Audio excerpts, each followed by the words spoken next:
জয় যিশু। আজ 19শে জানুয়ারি, সাধারণ কালের দ্বিতীয় রবিবার। আজ পবিত্র শিশু মঙ্গল দিবস। প্রথম পাঠ প্রবক্তা ইসায়ার গ্রন্থ হতে আজকের বাণী পাঠ, 62 অধ্যায় 1 থেকে 5 পদ। জেরুসালেমের কাছে প্রভুর বাণী। বন্ধুকে ঘিরেই যেমন বরের আনন্দ, তেমনি তোমার ঈশ্বরেরও আনন্দ হবে তোমাকেই ঘিরে। সিয়নকে ভালোবাসি বলে আমি এখন নীরব থাকব না। জেরুসালেমকে ভালোবাসি বলে বিশ্রামও নেব না আমি, যতক্ষণ না তার ধর্মিষ্ঠতা ভোরের আলোর মতো উদ্ভাসিত হয়, ততক্ষণ না তার পরিত্রাণ জ্বলন্ত মশালেরই মতো দৃশ্যমান হয়। ওগো জেরুসালেম, তোমার ধর্মিষ্ঠতার স্বরূপ বিজাতীয়রা একদিন দেখতেই পাবে। রাজা মহারাজা সকলেই দেখতে পাবে তোমার মহিমা। তখন তোমায় ডাকা হবে নতুন এক নামে, স্বয়ং ভগবানেরই শ্রীমুখ থেকে উচ্চারিত হবে সেই নাম।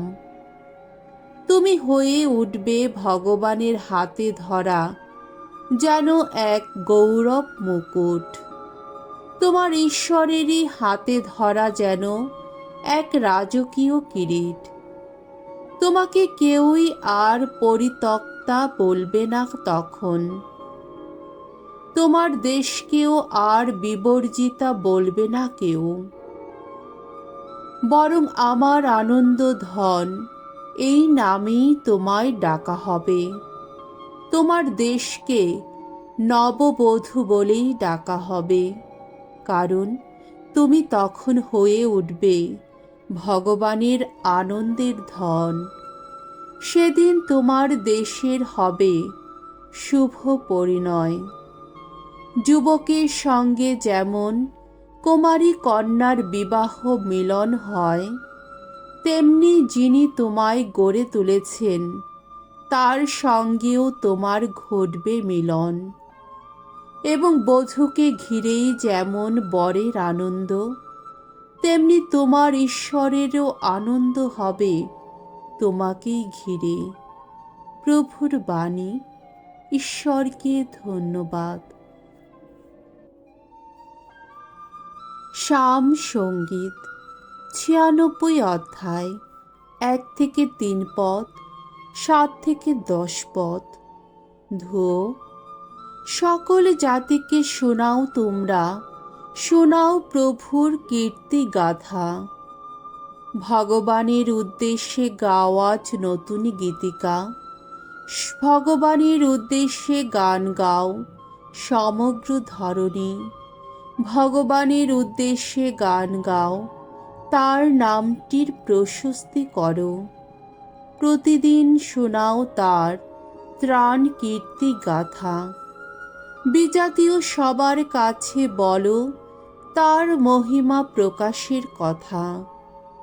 সকল জাতির কাছে তার অপরূপ শত কীর্তির কথা।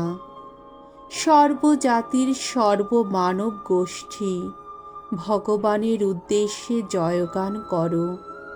ভগবানের মহিমা ও শক্তির জয়গান করো।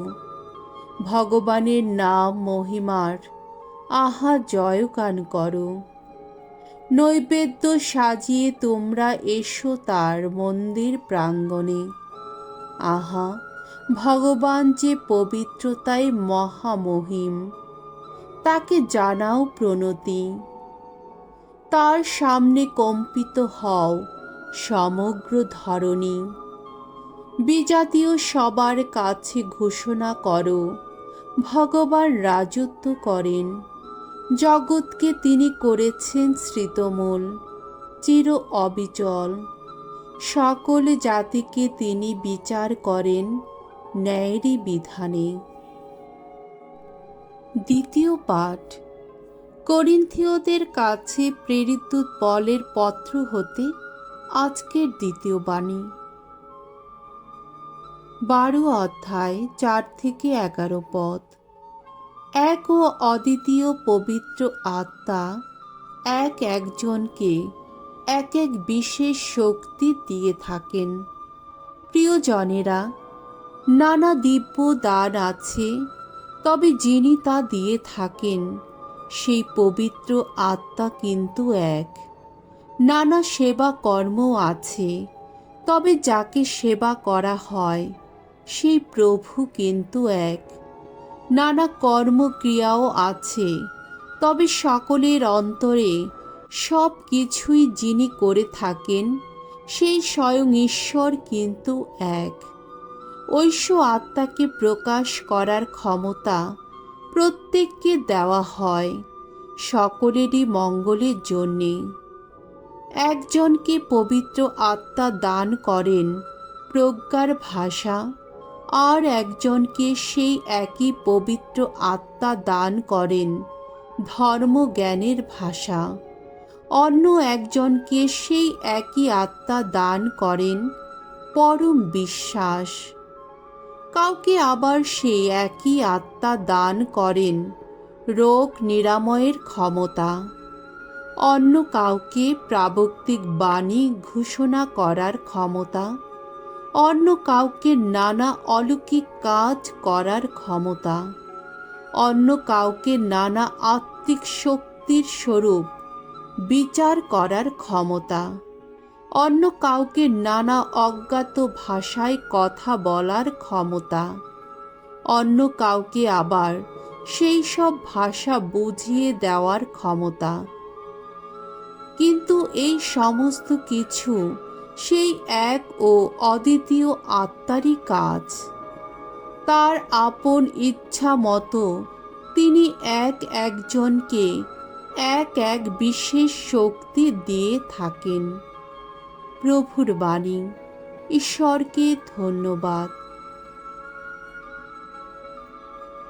বাণী বন্দনা। জয় জয় প্রভুর জয়।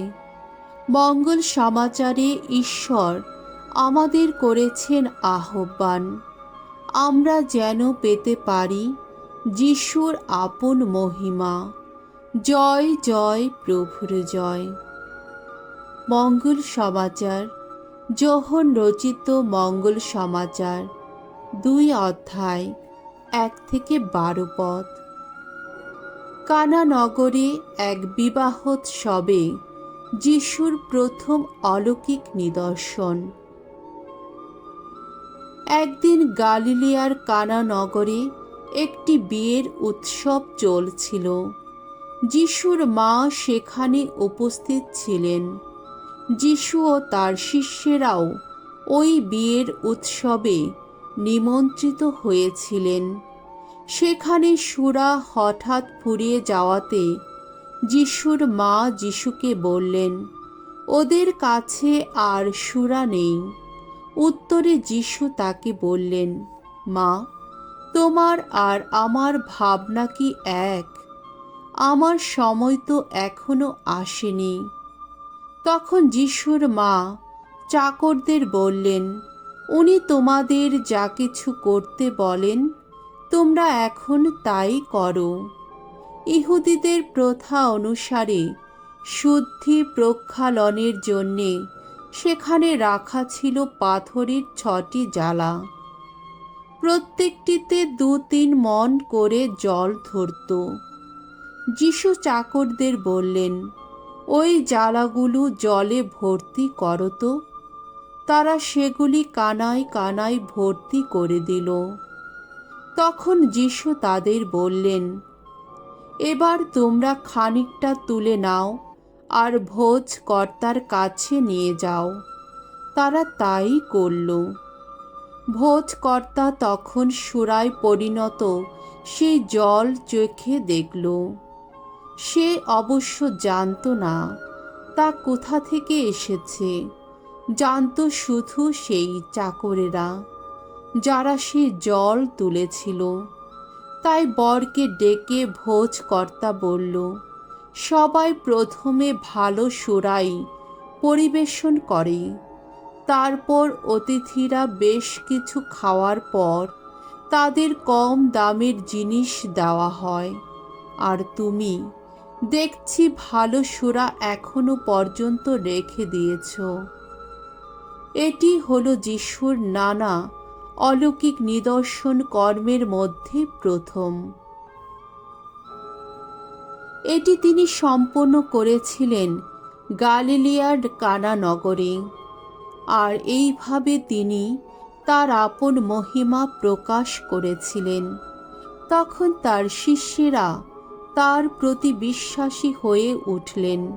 এরপরে তিনি নিজে, তার মা ও ভাইরা আর তার শিষ্যেরা সকলে মিলে কাফারনউম নগরে নেমে এলেন। কিন্তু সেখানে তারা কয়েকদিন মাত্র রইলেন। প্রভুর মঙ্গলময় বাণী। খ্রিস্ট প্রভু তোমার প্রশংসা হোক।